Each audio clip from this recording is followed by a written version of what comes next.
Hey, I'm Fred Minnick, and I'm about to taste this 3-chord Neil Giraldo's latest release.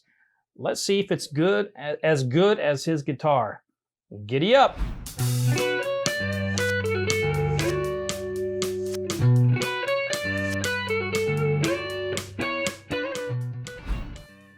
So this is 3-chord. It is owned by Neil Giraldo. Now, Neil is basically one of the greatest guitarists of all time. At the very least, you could argue one of the top 10 of a generation.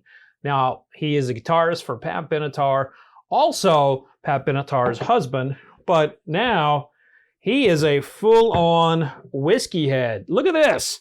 This is like, I think this is like his, this is what multiple releases he's done. This is the Strange Collaboration series that he's doing. It's a straight bourbon whiskey that is finished in Pinot Noir barrels. Now, here's the thing about Pinot Noir. It's a beautiful, elegant wine, has a lot of kind of black fruit notes to it. And a lot of times when you put bourbon in a barrel, it kills those notes. So let's see if the Pinot Noir holds up to the bourbon inside that barrel.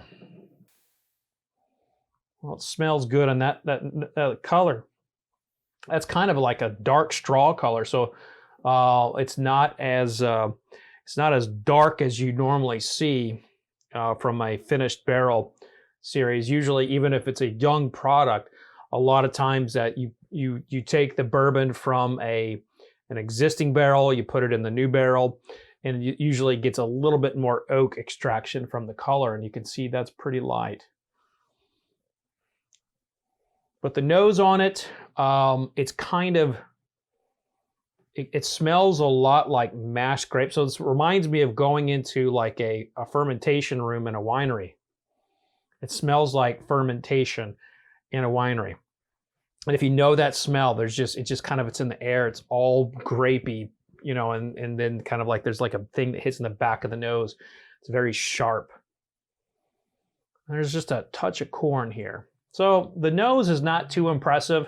It's kind of okay, but not anything I'm going to get too excited about. That being said, you can't judge a whiskey on the nose alone.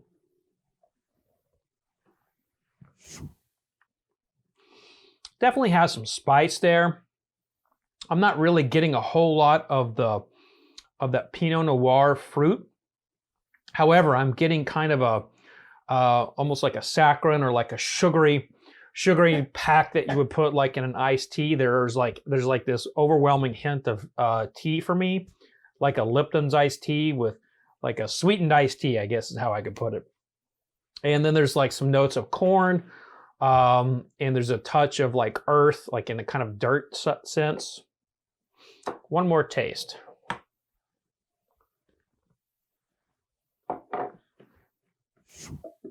I think as finishes go, I couldn't taste this and tell you that it was a Pinot Noir finish. And so the barrel did not overpower the whiskey, and the whiskey did not overpower the barrel. I think there's probably balance here. I think that kind of like sugary sweetness that I get in combination with that iced tea is a kind of a note of like two forces meeting. And I'd say that as a finish goes, this is probably a successful one. However, there's a long line of bourbons that I'm going to be buying ahead of this one.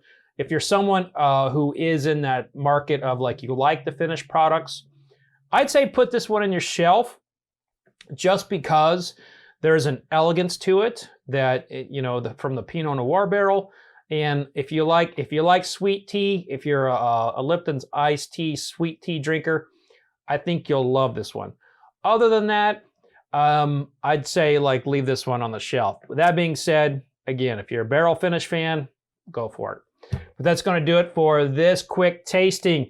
Thank you for tuning in for the 4-point tasting where I look at the color, I look at the smell, the taste, and the finish. By the way, the finish on this one is kind of meh, kind of short. But that being said, thanks for tuning in. Be safe out there. No licking handrails, no licking trash cans. And remember, vodka sucks unless it's being used for hand sanitizer. Cheers, everybody.